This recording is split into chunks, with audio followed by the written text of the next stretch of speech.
Feel the primal thrill of coaxing a spark from raw wood, the same fire that kept our ancestors alive through endless nights. Imagine standing in a silent forest, the cold biting at your skin, and with nothing but a simple bow, a spindle, and your own hands you summon a flame that dances like a living heartbeat. That moment of pure connection to the earth is what we're about to recreate together. The scene opens with a close-up of a glowing ember, its orange light flickering against the dark. The crackle of the nascent fire fills the air, a reminder that fire is more than heat, it is life, warmth, and the spark of civilization.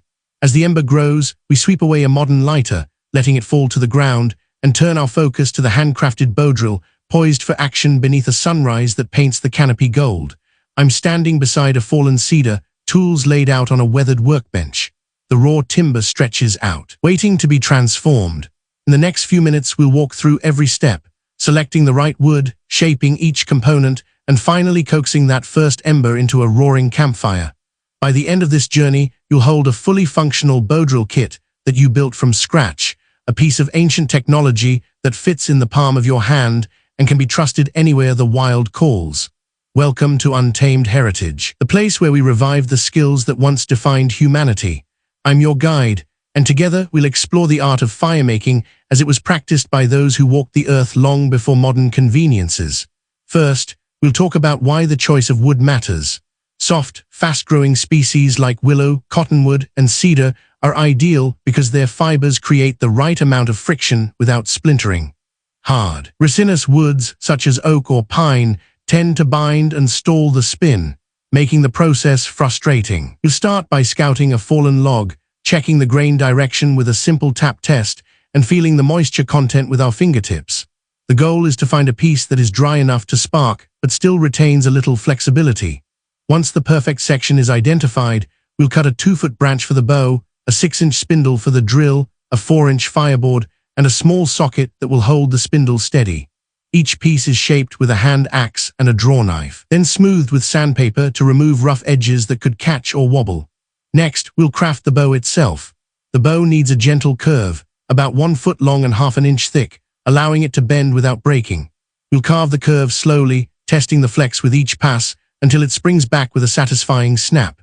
Then we'll twist natural fibers or a thin synthetic cord into a sturdy string, tying it with just enough tension to hold firm but still give under pressure. Now comes the moment of truth, the technique of ignition. We'll place the spindle into the socket, set the fireboard on a stable surface, and loop the bow string around the spindle. With a steady rhythm, we'll draw the bow back and forth, feeling the spindle spin faster, the friction heating the wood until a fine powder begins to smoke. With a gentle tap, that powder will burst into a bright ember, ready to be nurtured with tinder and a breath of oxygen. If this is blowing your mind, hit that subscribe button and let's keep exploring together.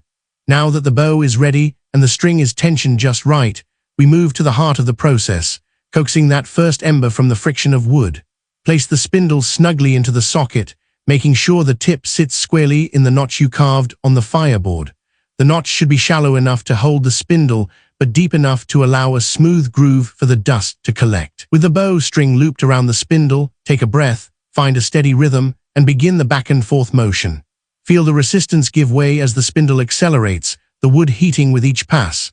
After a few solid strokes, a fine, dark powder will begin to rise from the notch. This is the key. Keep the motion consistent, applying gentle pressure, and watch as the powder darkens and starts to smoke.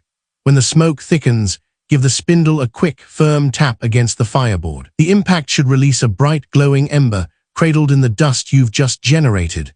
At this moment, the real magic happens. Carefully transfer the ember onto a bundle of dry tinder. Think of fine, fluffy material like dry grass, shredded bark, or a nest of cattail fluff. Gently blow into the ember, feeding it oxygen, and watch as the tinder catches, flaring into a small, steady flame. From there, you can add larger kindling, building a campfire that will keep you warm through the night. This entire sequence, from raw timber to roaring fire, is a testament to the ingenuity of our ancestors and the power of hands-on knowledge. If you've followed each step and found yourself standing over a crackling fire that you created with nothing but wood and rope, you've tapped into a skill that has sustained humanity for millennia. But the journey doesn't end here. There are a few common hurdles that many first-time builders encounter, and a few simple adjustments can turn frustration into success. One frequent issue is a spindle that spins too slowly. This often stems from a bow that is either too stiff or not curved enough. Try gently reheating the bow over a low flame to increase its flexibility, or shave a little more from the belly of the bow to give it a smoother bend. Another obstacle is a fireboard that is too damp. Even a slight moisture content can prevent the dust from igniting. If you suspect the board is too wet, set it aside in the sun for a few hours, or choose a different piece of wood that feels dry to the touch. Finally, the string tension can make or break the process. If the string is too loose, the spindle won't achieve the necessary speed. If it's too tight, the bow will snap.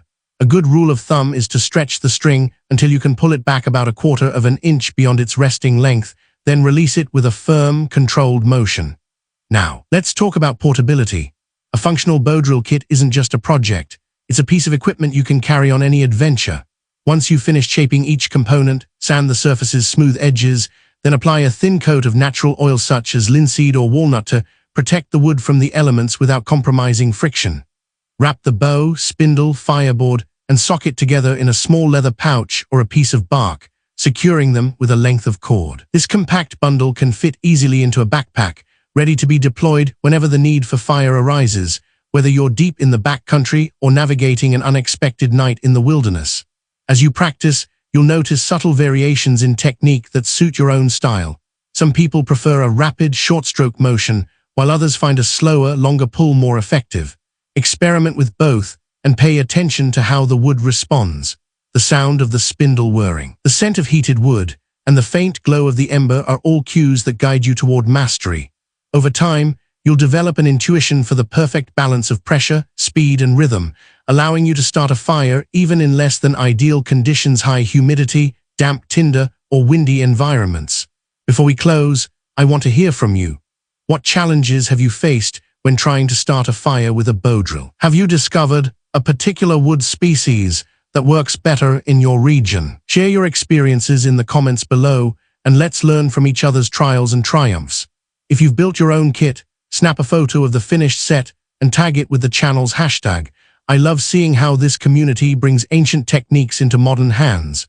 Remember, the fire you create is more than heat and light. It's a connection to the lineage of people who survived by mastering the elements. By preserving and practicing these skills, we honor that heritage and ensure it lives on for future generations.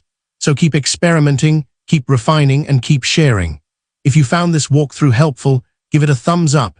And if you're ready for more deep dive tutorials on primitive crafts, consider subscribing and ringing the notification bell so you never miss a new episode.